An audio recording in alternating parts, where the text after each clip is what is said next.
Tao po. Pabili. Ano yon? Ay, magandang umaga, Nay.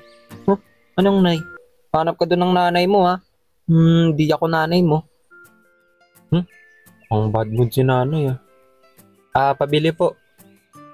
Ano? Teka lang po, ah. Uy, gusto niyo ba ng candy? Hati-hati na tayo dito sa 5 piso, ah. Sige, sige. Tag 5 piso nga po dito. O, ayan. Teka lang po. Bakit? Kulang po ng isa yung candy, eh. Huh? Paano kulang? 5 piso po yung binayad ko, eh. Oh, 4 na piraso lang po to, eh. Kulang po ng isa. Ay, 4-5 na mga candy ngayon, utoy. Bagong taon na. Bago na din yung presyo ng candy nyo.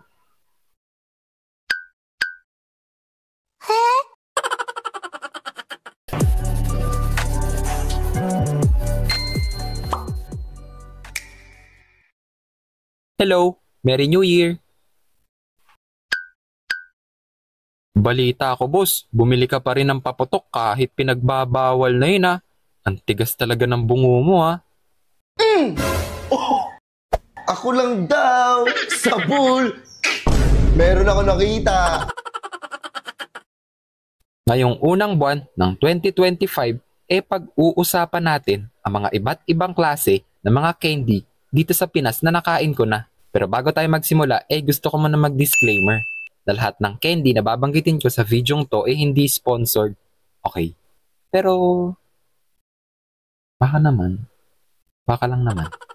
Kaya, i-ready nyo na yung mga candy nyo. Unahin ko na dito yung Frutos. Nung bata kasi ako, isa tong candy na to sa favorite naming mga candy na mga kaibigan ko. Iba-iba kasi yung flavor na pwede mong pagpilian dito, eh. Merong grapes, orange, mango, pineapple, tas yung strawberry. Oh, teka. Meron ka nakalimutan. Alin? Yung sampalok? Oo. Okay.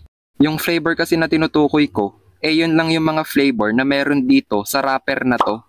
Meron kasi ngayong ibang balot yung Frutos, eh. Yung isa, ito. Tapos ito yung isa. Ito yung Frutos na tinutukoy ko. Gets?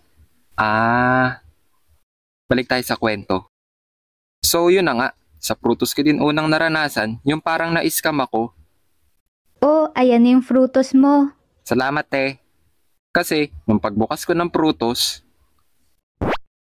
ang lagkit ng laman. Inis na inis ako niyan kapag ganyan yung nabibili ko, eh. Tapos ito pa, di ko alam kung sa amin lang magkakaibigan to, ah. Ano ginagawa niyo sa balot ng Frutos pagtapos nyo kainin? Sa amin kasi, kinukuha namin yung parang plastic doon. Tapos, hihihipan namin yun ng mga kaibigan ko. Para kunwari, may sipol kami. Magpapalakasan pa kami niyan. Pre, tignan nyo ang sipol ko, ang lakas.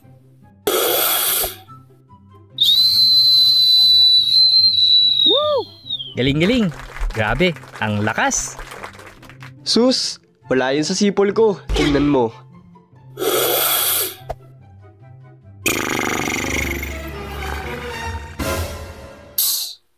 Yun na yun? Ano ba yan? Parang wala naman kaming narinig, eh. Diba, Endon? Oo nga. Oh, speaking of sipol, andito rin yung whistle candy. Di ko alam kung meron pa nito ngayon, eh. Pero eto yung isa sa candy na maaaliw ka talaga. Eto yung literal na sipol. Pero pahigop. Ang gagawin mo lang kasi niyan, ilalagay mo lang yung candy sa nguso mo. Tapos, hihigop ka lang ng hangin papasok. O diba? May instant pang sipol ka na. Actually, nascam din ako dati dito, eh. Meron kasi siyang kapares na itsura. Yung sa polo, naalala ko binigyan ako ng classmate ko niyan, eh. Dory. Gusto mo ng candy? Uy, sige. Oh.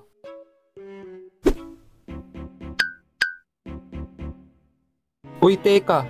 Ito yung candy na pinangsisipol, di ba? Ha? tignan mo. Huh? Bakit ayaw? Hurt lang ah, hurt lang. Try ko nga ulit. Hala, na-scam ata ako. Tapos andito rin yung Magic Chew. Para sa akin, mas masarap tong Magic Chew kaysa sa Frutos. May pagkapares din silang dalawa in terms of flavor. Pati na rin yung sa scam. Ano ba yan? Ano ba tong kwento mo? Mali ata yung title eh. Bakit naman? Dapat ata scam experience. Puro scam kasi yung kwento mo eh. Sorry. Paano? Meron din kasi akong malagkit na nabili niyan.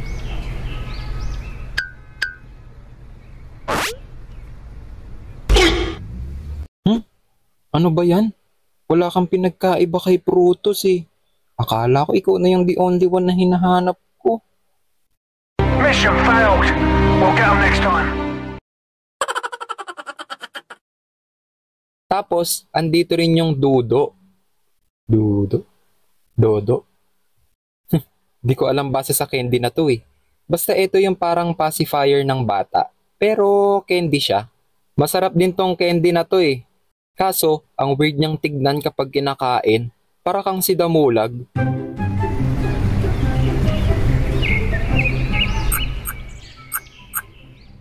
Hoy, Damulag. Ang laki-laki mo na. Nakapacifier ka pa rin. Shh, pambihira ka naman, Damulag. Tignan mo sarili mo, ang weird mong tignan. Bonggi, candy to. Ay, kaya ang ginagawa ko niyan, inaalis ko na lang yung candy sa lalagyan niya.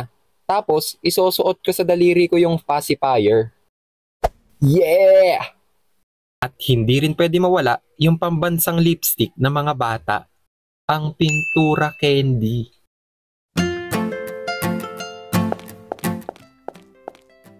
Uy! Anong ginagawa nyo? Wala naman. Nagkukwentuhan lang kami ni Dory. Bakit? Tignan nyo, may magic ako.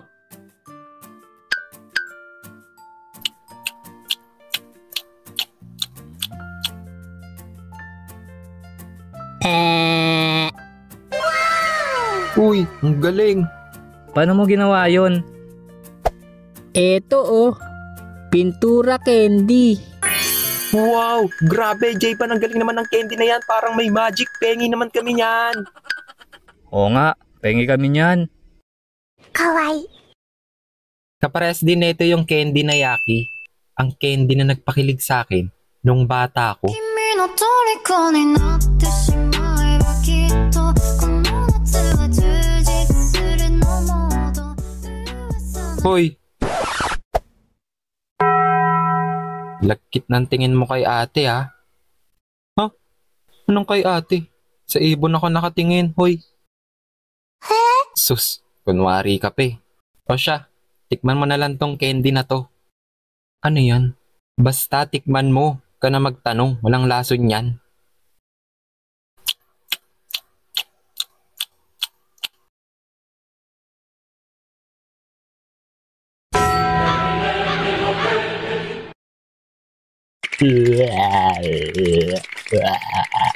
Oh, unahan ko na kayo. May scam din tong candy na to eh.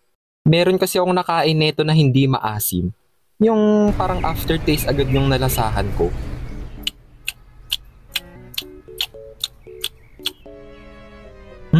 Teka, parang hindi ako kinilig ah.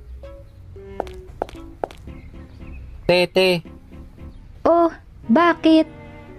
ano ba yung yaki nyo te? Ang tamis. Hindi ako kinilig eh. Ha?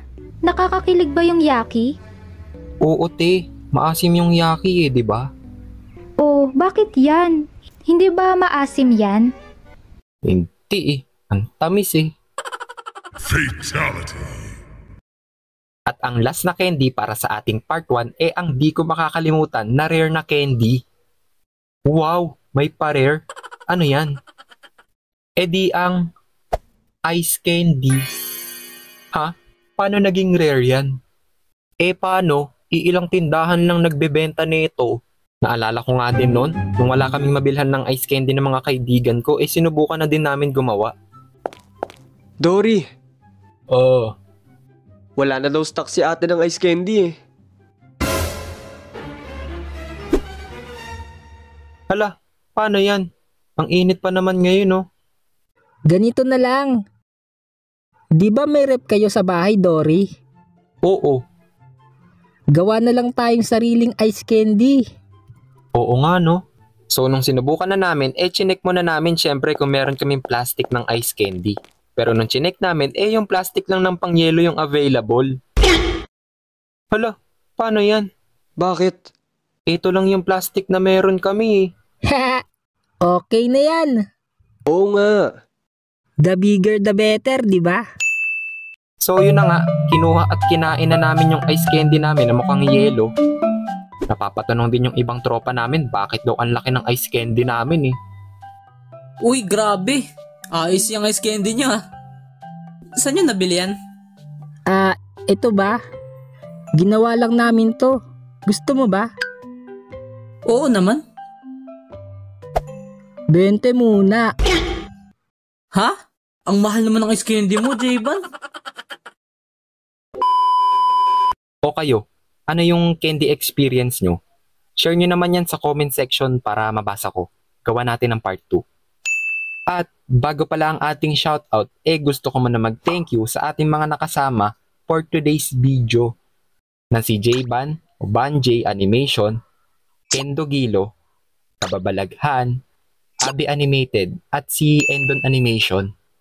Hello! Happy New Year sa inyo! Happy New Year, mga kababayan. Dory Animation po, para sa Pogi Party List. Number 1 sa balota. Oh, boto nyo daw ako Number 1 sa balota.